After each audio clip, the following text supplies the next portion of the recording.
Yo, so this time I'm gonna try not to have the mic directly in my face because last time I had to edit like the first 10, 15 seconds of my video because I think I was like mouth breathing all over the place. But so this is kind of just like a recap, um, kind of a digital journal slash TBR thing. Um, I'm probably gonna do what I read, what I have read, what I plan to read, and then maybe go on about things I'm still stuck on or currently trying to read. So I'm just going to get into it. The first thing I read this probably a week and a half. Is there something in my hair? 2 weeks ago was The Emperor of Gladness by Ocean Vuong. I thought this novel was pretty good. It didn't blow me away. I didn't really think it would, as douchey as that might sound. The reason why I picked up this book is because I'm actually pretty out of the loop on newer releases. I think I'm an old soul sometimes, and so you just kind of have that, oh, if this is, or if this has stood the test of time, then it's probably worth something instead of going towards like newer releases. So this book, I don't really like to spoil stuff unless a book's like thousands or hundreds of years old, but because this is new, I'll try not to reveal too much. But basically, the main character here, you could argue there's another main character, but there's a little kid named Hai, or like a teen. His name's Hai, Hai. And he takes care of this older lady named Grazina, who's suffering from dementia. And that's like the very short plot for most of the book. There's a lot of themes of found family, struggles with like having tense relationships with your parents and family, addiction. Our main character is addicted to pills. And I mean, in typical teen fashion, there's some things where I'm kind of just like, you're a little shit. If you were my kid, I'd be mad, but the addiction doesn't make him an asshole. Let me clear that up. But he does other things where I'm like, dude, you're kind of a dick. But let's just say he's not being totally honest with his mother about what he's doing and where he's at. Overall, I thought it was an okay book. Like I said, it didn't blow me away. Ocean Vuong is a poet first, and by that I just mean he's put out poetry before this novel. His last novel is called On Earth We're Briefly Gorgeous, and I haven't read that, but I might look into it if I get bored. So there's a lot of like poetic language and really good imagery and use of words. You can tell there's a command of language in there. Sometimes I feel like there's a little bit of just a lot of focus on the use of language, but not necessarily moving a plot forward sometimes. And that's kind of a personal preference thing. I don't think that anything has to have like a really fast-paced plot, but sometimes I'm just like, hey, like I just want stuff to happen and progress instead of constantly trying to purple prose your way through a book. But I don't know, that probably made me sound like an asshole. So the only real issue I had with this book, issue's a strong word, but the only thing I noticed that kind of was like, okay, this is a little odd, is this isn't really a spoiler, or maybe like a very light one. But let's just say there's a part in the book where Hai is not very honest to his mom about where he's at. He says that he went off to do XYZ and that he's living in XYZ place. But the plot of this book goes like, or like what's it called? The time that passes in this book is like months, if not a year plus. And so where he says he is, he's really not, but he's also still really close to his mom in location. So you would think that he would never, like, how come they haven't encountered each other yet, after like a year plus? Because what I should have started off with, none of that made sense, is there's a scene where he's in a grocery store and he sees his mom and he has to kind of dodge her and he like checks out real fast and leaves. So I'm just like, if he's in the same place as his mom is for that long, like months, year plus, how come they've only crossed paths once? You would think it would happen more. But I also don't want to just be that guy that thinks everything has to make totally logical sense. But I was the only time I was like, yeah, it's a little odd. Like, if you live in the town with someone you don't like and you go to a Walmart, you're probably going to see them eventually. But yeah, it's a pretty good book overall. Yeah, there's a lot of themes of found family. There's some capitalism in there because Hai works at like a fast food joint / deli kind of setup. I think is his cousin, which I'm drawing a blank on the name. His cousin's autistic, so there's a little bit of representation and issues that kind of get coupled in with autism, you know, like perception from other people who think that he's weird or messed up, even though he's just autistic, a little bit of that. So if that's your thing, I'd say give this book a try. But overall, I just thought it was okay. Nothing too crazy. I probably need to check out more of Ocean Vuong's poetry or his other novel. But I probably, not to be rude, I'm probably only going to do that once I like run out of shit to read. Yeah. But yeah, overall, pretty good book. Nothing too crazy. It's the Oprah's Book Club. So if you're like an Oprah's Book Club guy or girl or whatever, you'll probably like it. Next up, I don't have the book on me because it was a library copy, but I have it pulled up on my monitor, is Andrew J. Milson's Arkansas Travelers, Geographies of Exploration and Perception, 1804 to 1834. So this is a nonfiction, and I'm going to slightly dox myself by saying I do live in Arkansas.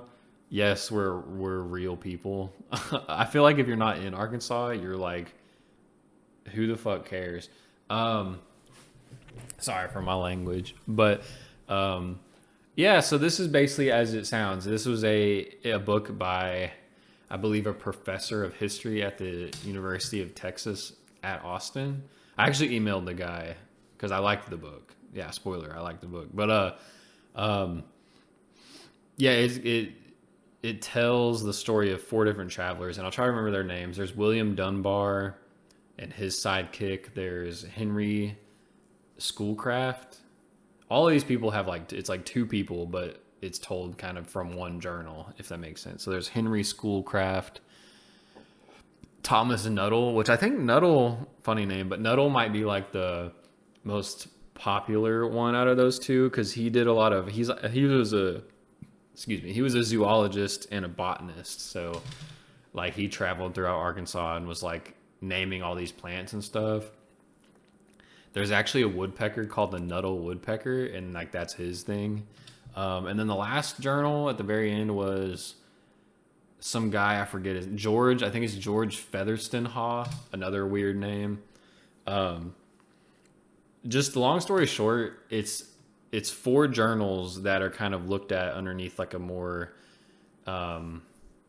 like a scientific lens. Kind of the author Andrew Milson kind of gives his opinions of like what this may have been like and retracing the steps. There's maps of like showing where they went and like where the approximate locations of these things happened, or where these things happened, and approximate dates and things like that. As someone who lives in Arkansas and has lived in Arkansas for most of their lives, honestly, up until like a month or 2 ago, I just never thought of like much of the history here. But here's the fun fact about like Arkansas that I've slowly realized is there's like a lot of crazy crap that's happened in Arkansas. Like, so back when these journals were written, which was like, yeah, from 1804 to 1834, you know, that was we had just got the Arkansas Territory and, you know, some northwestern areas from the Louisiana Purchase. And so like where I'm at in Arkansas was basically just like uncharted territory. Like people had never been there other than the indigenous tribes that were here.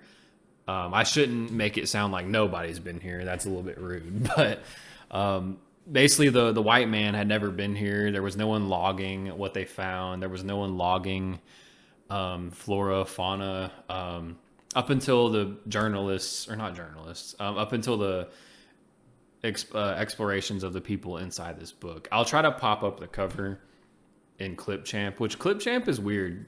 It like bloats your hard drive. But yeah, it's a very good book. I've learned. I felt so bad. I feel like weird book guilt sometimes, but I don't read a lot of nonfiction. But over the last, like, whenever I fell back in love with reading a couple of years ago, for every like fiction book I read, I try to get nonfiction.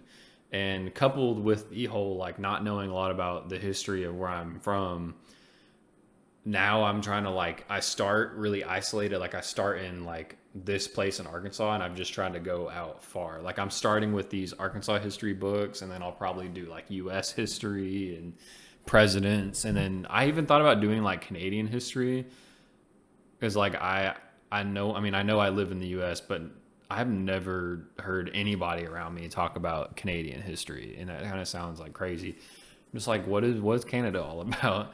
But no, I mean, I really enjoyed this book. It's published by the University of Arkansas Press, which is like 15 minutes away from me.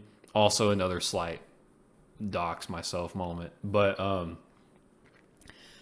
I think if you're into Southern history or the history of the Ozark Mountains or the White River, Arkansas River, the Red River, or any sort of like, if you're kind of like one of those history geeks that likes reading journals, this is a really good read. It's actually on sale right now. It's like $15 from the U of A Press website.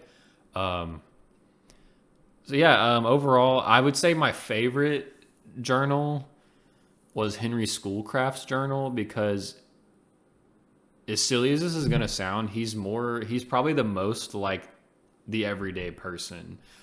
Because I don't remember which ones, but 3 out of the 4 people highlighted in this book were government funded. And I believe Henry Schoolcraft was not government funded. He just straight up like asked a buddy of his and like was just like, hey, you want to just go discover shit? And they weren't very experienced. Henry had to be taught how to like basically how to deal with having a horse, how to make a fire, how to brew coffee. Like he just was like green. Like he didn't know jack squat basically. And I was like, I'm a 27-year-old that, has grown up in the 20th and 21st century. So if I were to just set out to explore stuff, that's exactly how I would be. Like I'm gonna be honest, I probably wouldn't just know how to start a fire if I was in the woods. I mean, I know how to make coffee, but it's different, when you're out in the woods. But overall, yeah, my favorite was probably Henry's, because he's the most like average person. And I think there's a certain kind of perspective you get that's really valuable from that, because the further away we get from the time these journals were written, like the average person, that's how the average person would be, is setting out and being like, I don't know how to do anything. I have to have these other settlers teach me, or my guide show me. The rivers back in the day were basically the highways of Arkansas, obviously, other than just walking through random plains and brush and, fields and, stuff like that. So there's a lot of like stuff about building boats and floating a river and having to like dodge sandbars and a bunch of stumps. And there's like modern day places, like they talk about Pine Bluff, Cadron, Batesville, which used to be called Port Bayou, I think. Things of that nature. So as someone from Arkansas, I thought it was dope. I feel like if you're not from around here, you might be like, who the hell wants to know about Arkansas? Aren't they just a bunch of hillbillies? You're like half right, I guess. But yeah, recommended if you're into Southern history. I just think if you're into history or like this region overall, good read. There's a lot of crazy history. Like, I'm trying to think. I like I said, I don't have notes, so I'm trying to just remember. All this is straight from the head, but no. And then like you get typical like racist point of views, like they call like a lot of the people in this journal. A lot of people in the journals were like, calling Native Americans uncivilized, savages, things of that nature. But then they also like, I think it's Thomas Nuttall. He goes somewhere And he's like, oh, all these people are just poor and like have rundown shacks and they drink whiskey and they don't know how to act. So there's a lot of like high class mentality in there. I think everybody in this book was oh yeah, I forgot, I should have said this at the front, but basically the MO for these expeditions where we're just trying to find how to like monetize and what was rich in Arkansas. Like I know there was lead deposits in Arkansas, I guess, a long ass time ago that they had mined and did stuff with, and finding out like what kind of crops would be good to grow in Arkansas and things of that nature. Once again, a lot of this was right after the Louisiana Purchase, and so they were just kind of they were just taking people from the government and they were like, hey, go out there to Arkansas and find what kind of crops we could grow and what kind of people are out there and what would be successful. So it's kind of like a capitalist view of that kind of thing. But you find some interesting stuff. Fun fact, like there used to be ocelots in Arkansas. There used to be buffalo in Arkansas, and neither of them are around anymore, at least in this area. Which I didn't know. I didn't know ocelots used to be here. Like you could just walk around and find like panthers and shit, like walking around. Crazy. Let me think. So the next few books I'm going to show are what I just checked out from the library this morning. Based off of just like other things. Let me start with the first one. And this kind of piggybacks off of like everything I just said. So, wow, that glare is crazy. So this is Rude Pursuits and Rugged Peaks, Schoolcraft's Ozark Journal. So yeah, piggybacking off of everything I just said. This actually has like modern day pictures in it from where Henry Schoolcraft was. And it's literally just journal fashion. I don't know if you can tell, like December 31st, December 30th. I'm excited for this. Like history is one of those things where I sometimes feel like I lack a good understanding of like local and U.S. history to be vulnerable. And so, like I said earlier, I'm kind of starting with where I live and going outward. And I'm excited for this. What's funny is like I'm an English major, and so I do a little bit of writing on the side, and used to I just did everything like fictionalized, like straight from the dome, inspired by random novels. And like what's funny is now ever since I started reading like historical fiction and nonfiction about history, or I should have just said history, I find myself actually being pretty like confident with the idea that maybe going forward, if I'm going to write, I need to kind of ground it in like somewhat real events instead of just fictionalizing everything. Like I was considering writing a short story about adventurers staying in like the Catskill Mountain House, which is kind of a niche little thing, but if you know, you know. Because I read an essay one time. Wallace Stegner was kind of grouped in the essay, but it was like his way of writing was he almost always grounded his story in like real places to give like the personal a place to actually exist that's real. And I think that's powerful. I know that's really off topic, but yeah. The next book, this is a really random one, is almost every time I'm at the library, I go to the new fiction section, which is books that are like a year or less old most of the time. And I sometimes just allow myself to just grab a book by the cover. Like, don't read the blurb, just like, oh, that looks cool. Oh, that name of the book's cool. And I'll just grab something. So what I grabbed was Jane Allison's Villa E. It's inspired by the collision between two architects. And I know nothing about this. I literally just picked it. Came out, or I don't think that's the release date, but it's by Jane Allison.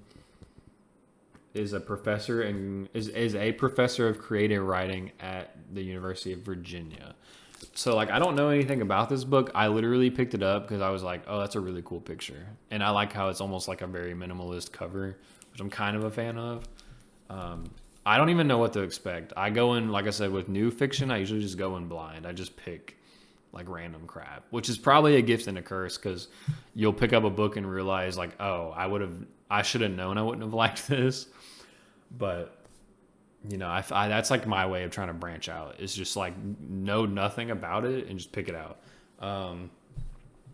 Another book of fiction I read based off of a booktube video I watched. Another kind of go in blind thing, but I heard good things about the author. Was Avalon by Nell Zink. Once again, I don't know anything about this book. I'm just gonna try it out. Part of me, I think I watched this video, or yeah, it was from, I believe the channel is called The Left-Handed Reader. I don't think she puts out a lot of videos, but she said something good about a Nell Zink book, or that she was going to read it, and I was like, oh, I've never heard that name. It's like Nell Zink is kind of a crazy name, so I decided to pick it up. Yeah, so the books I'm still kind of trying to get through is Words in the Blood by, I'm going to mispronounce the first name probably, but Highwater.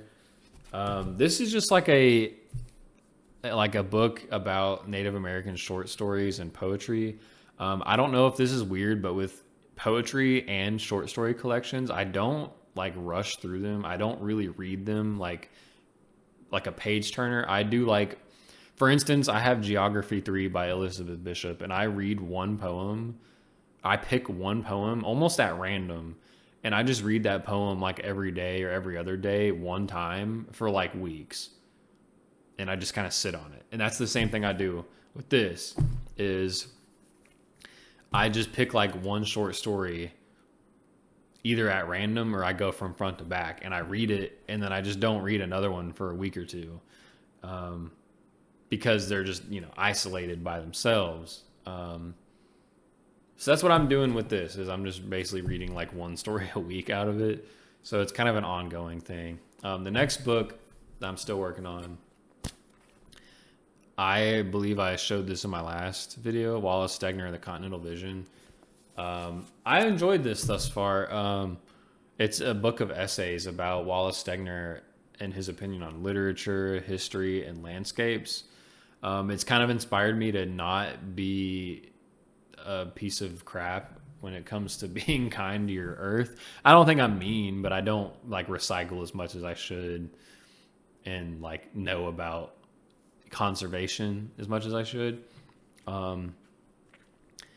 Yeah, I actually sent a letter, like an old-fashioned ass letter to the editor, Kurt Miney. He's a like Leopold scholar, like an Aldo Leopold scholar. I forgot to include like an email address on the letter, so I'll probably never hear back from the guy if he prefers to just email me. But yeah, no, I really liked it. Like as a 27-year-old, I've kind of grown up when global warming was kind of like this thing that I don't remember when it happened, but I definitely remember times where I'm like, oh, like global warming, like what's this? And you check it out and you realize like, oh crap, like it is getting hotter, or maybe not necessarily hotter, but the weather's getting like more crazy. Like it's inconsistent now. Like for instance, where I lived, I think at one point would get like a foot of snow like every year. And now it's like, you might have a December day that's like 75 degrees, but then the next week it's like -10. Like it's crazy. Yeah, so I thoroughly enjoy this. This is literally just exactly what it sounds like. If you are a conservationist or want to grow to like become one, I think it's a good book to read. Kurt Miney's edited a bunch of other nonfiction books about geography and landscape before, or geology, one of them, I think. I need to dive into his Leopold biography. I think he's one of the only people who's done like a really comprehensive Aldo Leopold biography. And that's like who I want to focus on next, in that kind of vein. But yeah, let me try to think. Anything else I missed? Let me try to look over here. But no, other than that, that's about it. Thanks for watching. If you're like the one person that watches, I don't know. Thanks.